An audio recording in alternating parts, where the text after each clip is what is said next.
अन्नदाता, पग पग पर है संग तुम्हारे अन्नदाता। लहू किसानों का बन के पसीना सींचता है धरती का सीना। मेहनत का तेरी हक दिलवाने, नई तकनीक नई खोज बताने। पशुधन को गुणवान बनाना, पौध सुरक्षा को सिखलाना, खेती के सब गुर समझाने, भारत का सरताज बनाने। आठों पहर है संग तुम्हारे अन्नदाता, अन्नदाता। नमस्कार, मैं हूं कात्यायनी चतुर्वेदी और आप सभी दर्शकों का अन्नदाता कार्यक्रम में बहुत स्वागत करती हूं। हर रोज की तरह कार्यक्रम में लेकर आई हुई हूं खेती बाड़ी से जुड़ी हुई बहुत सारी लाभकारी जानकारियां। तो चलिए सबसे पहले देखते हैं क्या है विशेष आज के कार्यक्रम में आपके लिए। अच्छी बढ़वार हेतु मक्का आलू की अंतर्वर्तीय फसल में समसामयिक कार्य। जाड़े के मौसम में बकरियों की उचित देखभाल और प्रबंधन।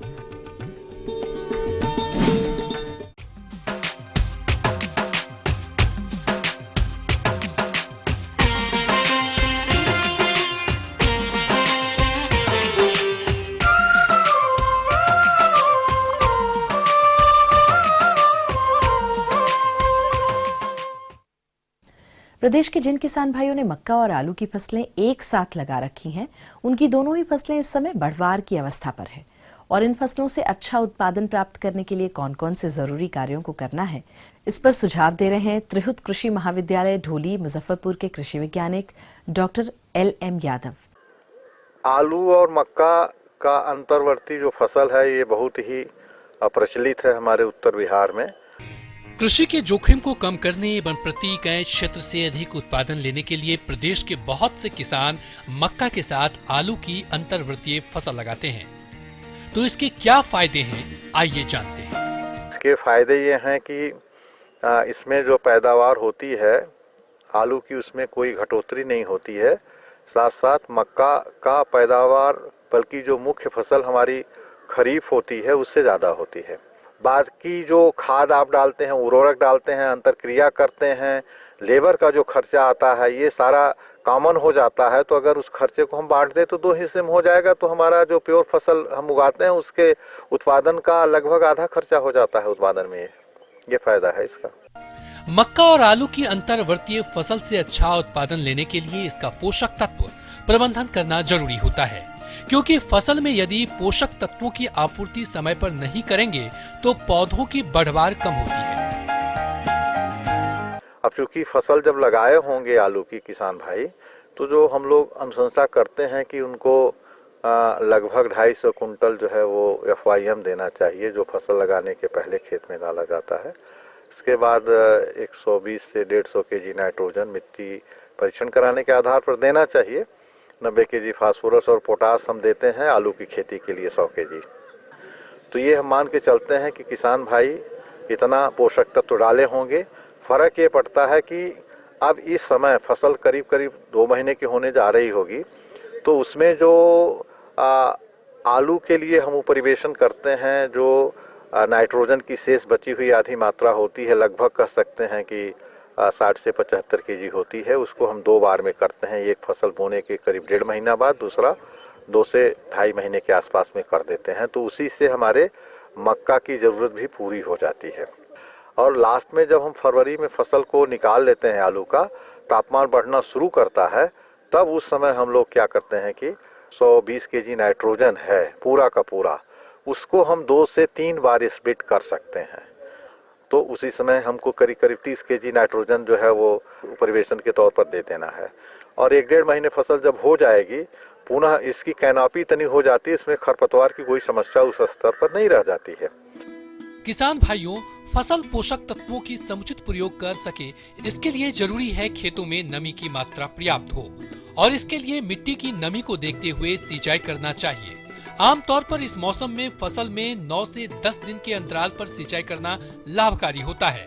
वैसे तो मक्का और आलू की अंतर्वर्तीय फसल में खरपतवार उगने की गुंजाइश नहीं होती है, लेकिन फिर भी यदि खेतों में खरपतवार अधिकता दिखाई दे तो 1 से 2 निराई गुड़ाई बुआई के 40 से 60 दिन की फसल अवस्था पर करनी चाहिए, क्योंकि यह खरपतवार फसल की बढ़वार में बाधा तो डालते ही है, साथ ही रोगों और कीटों को पनाह भी देते हैं। और जब हम अंत में फसल को चूंकि निकौनी करके मिट्टी चढ़ा देते हैं तो अलग से इसके लिए कुछ नहीं करना पड़ता है। एक फायदा तो ये साथ साथ चलता है, तो मुख्य रूप से यही क्रियाएं करते हैं। मक्का और आलू की अंतर्वृत्तीय फसल में रोग व कीटों का प्रकोप प्रायः कम ही होता है, लेकिन इस समय मौसम में हो रहे बदलाव के कारण आलू की फसल में पिछैती झुलसा रोग का प्रकोप हो सकता है। इस रोग से पौधों की पत्तियां भूरी काली होकर किनारों से सूखने लगती है और रोग की उग्रता होने पर पूरी की पूरी फसल नष्ट हो जाती है। क्योंकि बीमारी जो है वो फंजीसाइड है, इंडोफिल 45 हो चाहे रेडोमेल, हम कोई भी जब छींटते हैं ना तो उसमें फायदा ये होता है कि अगर वहाँ पर कोई फंगस उसके लिए नुकसानप्रद है तो वो ऑटोमेटिकली एक ही खर्चे से, मतलब लेबर का खर्चा तो एक ही मान सकते हैं, दवा कुछ ज़्यादा लगती है चूँकि वॉल्यूम पर डिपेंड करता है, लेकिन लेबर का खर्चा कम हो जाता है और फायदा निश्चित रूप से फायदा है। जो भी इंसेक्टिसाइड डालेंगे या फंजीसाइड डालेंगे उससे आपकी फसल को निश्चित फायदा होता है। मक्का और आलू की अंतर्वृत्तीय फसल में कटवार्म कीट दोनों ही फसलों को नुकसान पहुंचाता है। यह कीट पौधों की जड़ों और तनों को काट देता है, जिससे पौधे सूखने लगते हैं। इस कीट के प्रभावी नियंत्रण के लिए सिंचाई जल के साथ क्लोरोपाइरिफास दवा को मिलाकर सिंचाई करना चाहिए।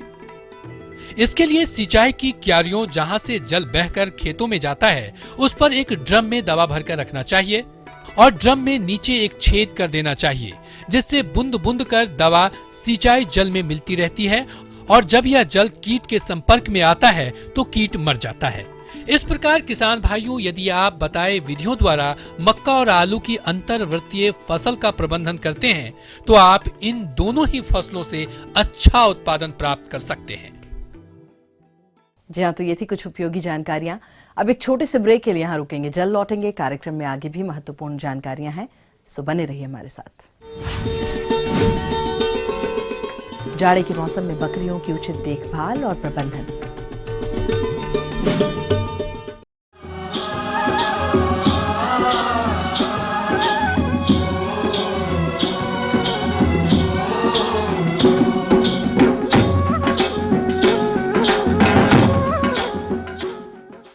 ब्रेक के बाद आप सभी दर्शकों का अन्नदाता कार्यक्रम में बहुत स्वागत है। चलिए अब रुक करते हैं अपनी अगली कड़ी की ओर।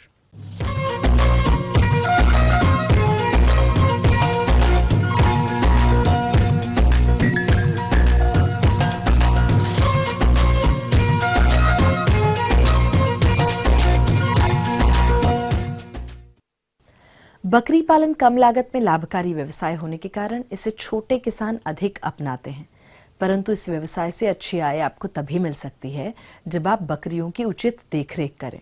तो कैसे करें इनकी उचित देखभाल और इनका प्रबंधन, इसकी जानकारी के लिए हमारे संवाददाता ने संपर्क किया केंद्रीय बकरी अनुसंधान संस्थान जिला मथुरा के डॉक्टर महेश शिवानंद से। किसान भाइयों, अच्छे बकरी पालन होने के लिए बकरी का आवास अच्छा होना बहुत ज़रूरी है।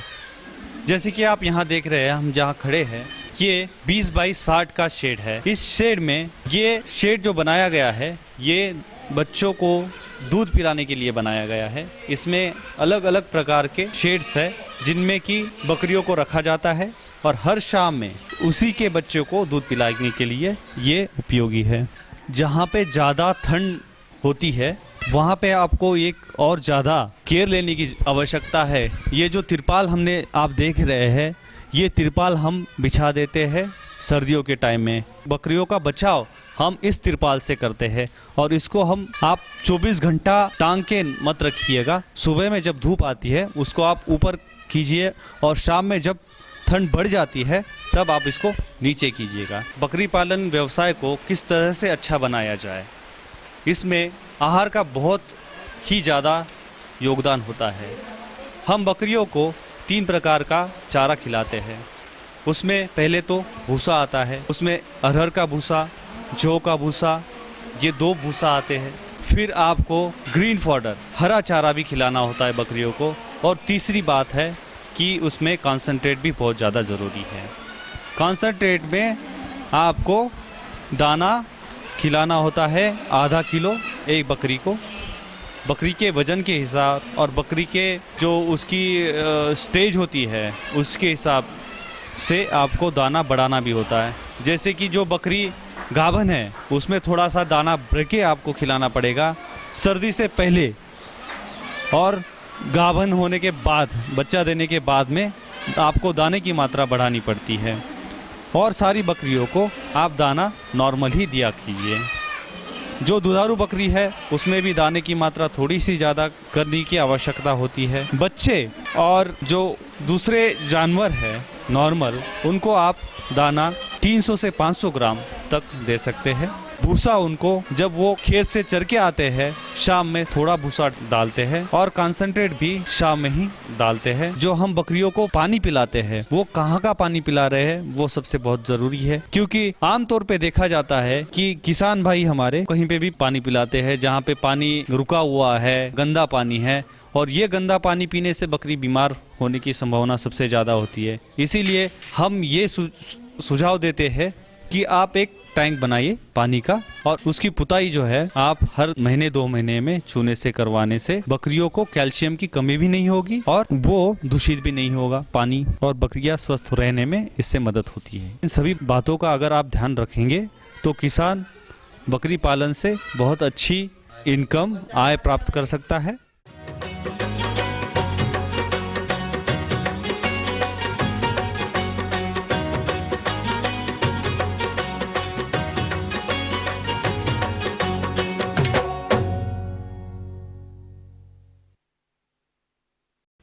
प्रदेश में इन दिनों जोरों की ठंड पड़ रही है। ऐसी स्थिति में बिचड़ा तैयार करने पर एक तो बीजों का अंकुरण देरी से होता ही है, वहीं दूसरी ओर अधिक ठंड के चलते पौधे मर जाते हैं। लेकिन किसान भाइयों, यदि आप बिचड़े को लो टनल पॉली हाउस में तैयार करते हैं तो स्वस्थ और अच्छी पौध तैयार कर सकते हैं। तो क्या है ये लो टनल पॉली हाउस और इसके क्या क्या फायदे हैं, आइए जानते हैं एक प्रगतिशील कृषक सत्यपाल सैनी से।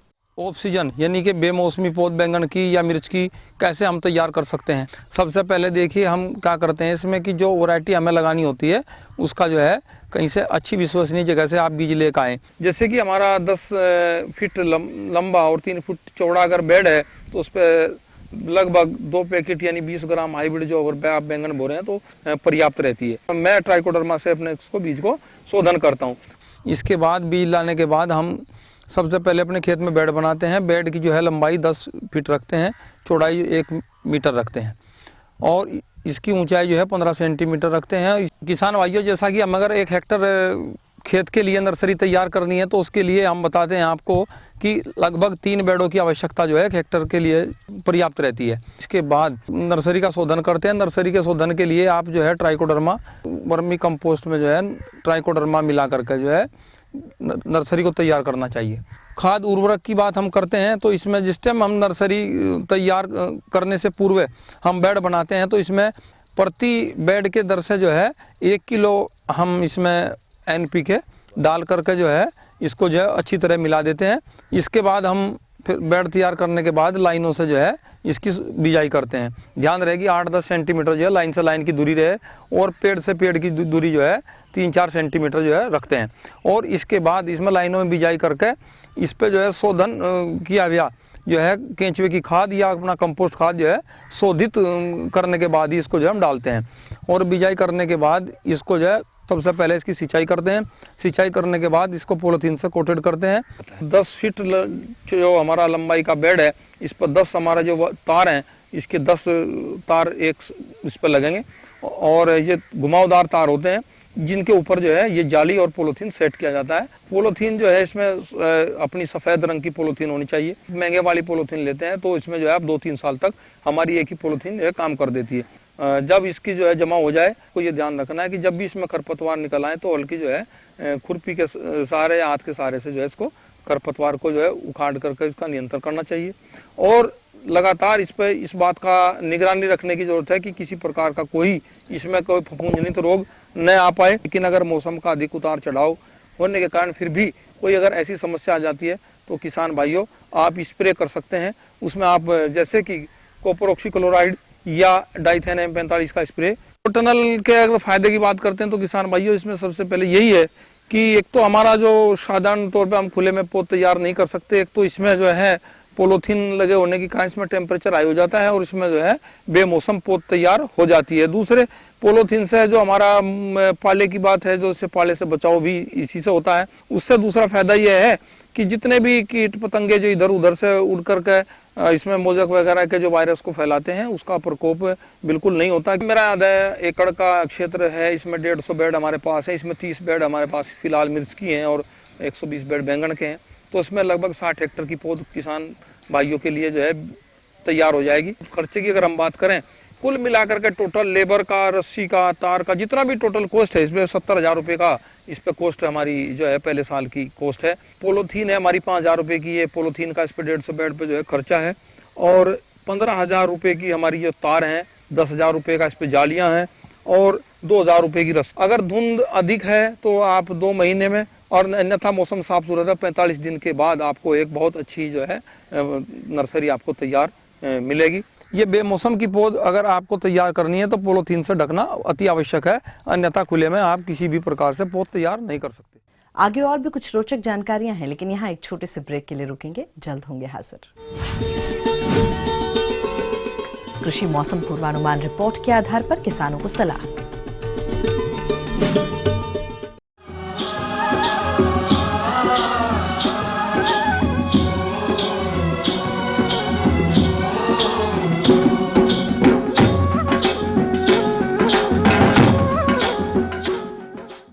ब्रेक के बाद आप सभी दर्शकों का एक बार फिर से अन्नदाता कार्यक्रम में स्वागत है। चलिए बढ़ते हैं अपनी अगली प्रस्तुति की ओर।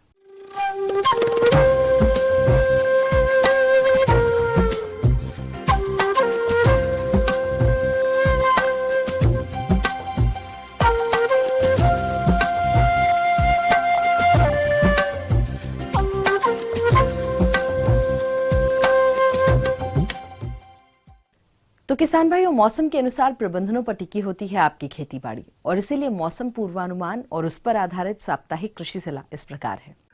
ग्रामीण कृषि मौसम सेवा भारत सरकार, बिरसा कृषि विश्वविद्यालय रांची और राजेंद्र कृषि विश्वविद्यालय पूसा समस्तीपुर द्वारा भेजे गए मौसम पूर्वानुमान के आधार पर किसान भाइयों को सलाह दी जाती है कि आसमान में हल्के बादल छाए रहने से सरसों की फसल में लाही कीड़ों का आक्रमण हो सकता है। इसके बचाव के लिए मेटासिस्टाक दवा 1 मिलीलीटर प्रति लीटर पानी में घोल बनाकर छिड़काव करें। रसायनों का प्रयोग आसमान साफ होने अथवा संभावित वर्षा की स्थिति को देखते हुए करें। अरहर की फसल में जिसमें 50% फूल आ गया हो, उसमें फलीछेदक कीट का प्रकोप हो सकता है। इसके बचाव के लिए प्रोफेनोफास 50 EC दवा 2 मिलीलीटर प्रति लीटर पानी में घोल बनाकर छिड़काव करें। पूर्व अनुमानित मौसम में आलू की फसल में अगेती एवं पछेती झुलसा रोग के प्रसार होने की संभावना है। इस रोग के नियंत्रण हेतु मैनकोजेब 2 ग्राम प्रति लीटर पानी में घोल बनाकर छिड़काव करें। प्याज का पौध जो कि 40 से 50 दिन का हो गया हो, तैयार क्यारी में पंक्ति से पंक्ति की दूरी 15 सेंटीमीटर और पौधे से पौधे की दूरी 10 सेंटीमीटर रखते हुए रुपाई का कार्य करें। पौधे की रुपाई अधिक गहराई में नहीं करें। सरसों की फसल में इस समय सफेद रतुआ रोग आने की संभावना है, अतः रोग दिखाई देने पर क्लोरथालोनिल दवा 1 ग्राम प्रति लीटर पानी में घोल बनाकर छिड़काव करें। मटर की फसल में चूड़िल फफूंदी रोग की निगरानी करें तथा पौधों पर यह रोग दिखाई देने पर सल्फेक्स दवा 3 ग्राम प्रति लीटर पानी में घोल बनाकर छिड़काव करें। मटर की फसल में अच्छे फलन के लिए 2% यूरिया का घोल बनाकर फसल पर छिड़काव करें। गेहूं की फसल में उगने वाले सभी प्रकार के खरपतवारों के नियंत्रण के लिए बुआई के 30 से 35 दिन बाद सल्फोसल्फ्यूरान 33 ग्राम प्रति हेक्टेयर एवं मैट सल्फ्यूरान 20 ग्राम प्रति हेक्टेयर दवा 500 लीटर पानी में घोलकर खड़ी फसल में छिड़काव करें। ध्यान रहे कि छिड़काव के वक्त खेत में पर्याप्त नमी हो। जो किसान भाई गर्मा धान की खेती करना चाहते हैं, वे बिचड़ा उगाने के लिए बीज स्थली की तैयारी करें अपने पालतू पशुओं को ठंड से बचाने के लिए इनके रहने की जगह के आसपास आग जलाकर स्थान को गर्म रखें तथा दरवाजों एवं खिड़कियों पर जूट के बोरे अथवा पर्दे डाल दें। साथ ही साथ धूप निकलने के बाद ही पशुओं को बाहर निकालें।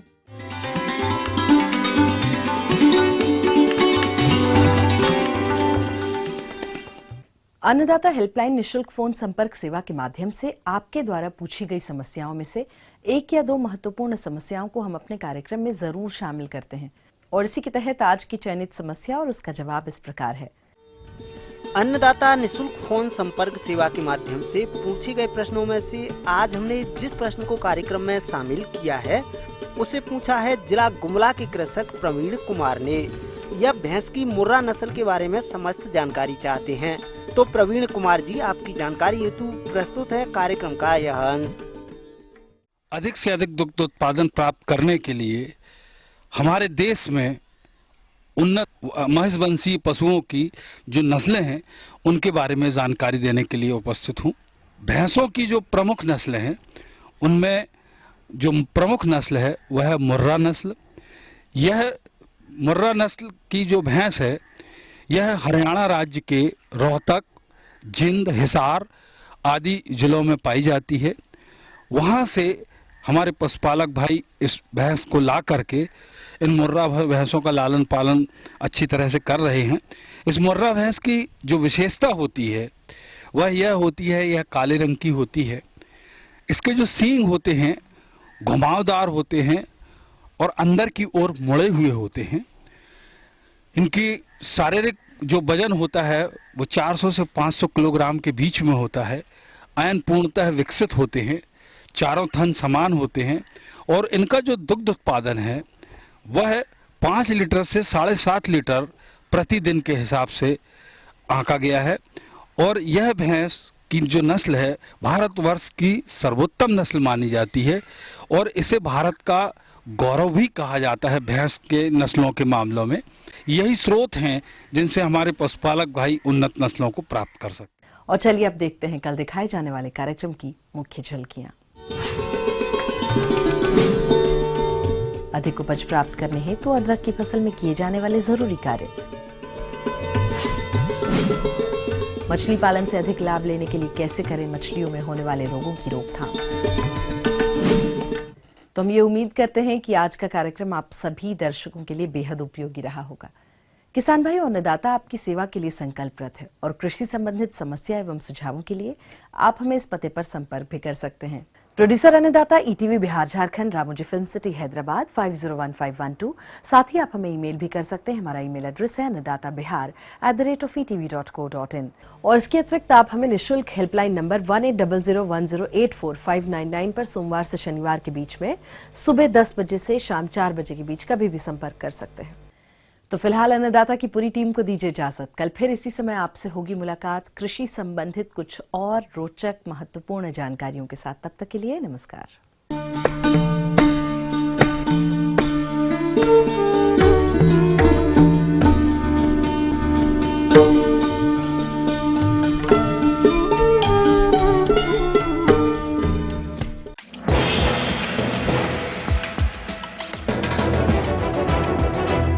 आप देख रहे हैं ETV न्यूज बिहार झारखंड, खबर ही जीवन है।